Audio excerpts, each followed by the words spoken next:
Was sagen Sie zum Lehrer-Image in Österreich, das Image der Lehrer? Lehrer-Image ist ganz schlecht in Österreich und das tut mir auch wahnsinnig leid.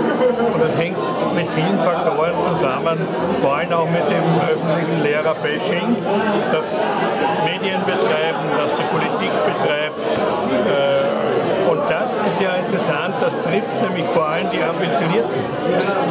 Die trifft es in der Seele, weil die Engagierten und die weniger engagiert sind, denen ist das nämlich auch wurscht, was in der Zeitung steht.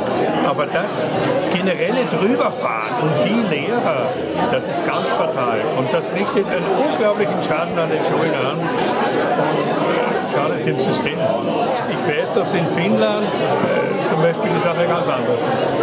Dort Lehrer zu sein, hat einen sehr hohen gesellschaftlichen Stellenwert und dann macht einem natürlich die Arbeit auch mehr Spaß.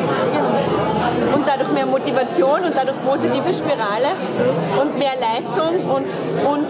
Ja, das kommt auch zu den Kindern rüber. Ne? Genau. Dann funktioniert das auch besser. Ne? Da steht alles in meinem Buch auch drinnen. Anne, kennen Sie Lehrer? Doris Zöser. Ja. Ich bin die Dame mit dem Buch. Ja.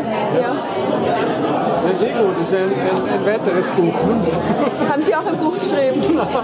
Aber ich lese gerne solche Bücher, oder ich lese Lehrer von Ihrem Buch, haben wir das gehört? Also einfach auf doris.zöser.gmx unterklicken.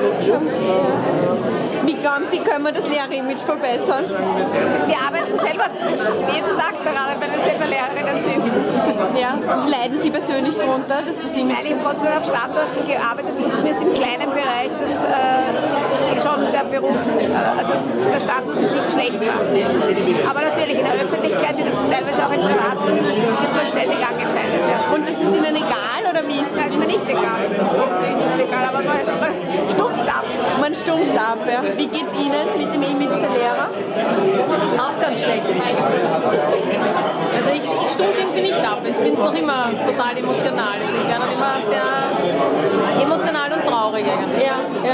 Mir geht es auch so. Ich bin selber auch Lehrerin, ja. Und mein Mann sagt zu mir, also mit der Aussage meines Mannes, was willst, hast sowieso nur mit einer vollen Lehrverpflichtung einen Halbtagsjob. Ja, genau. Und es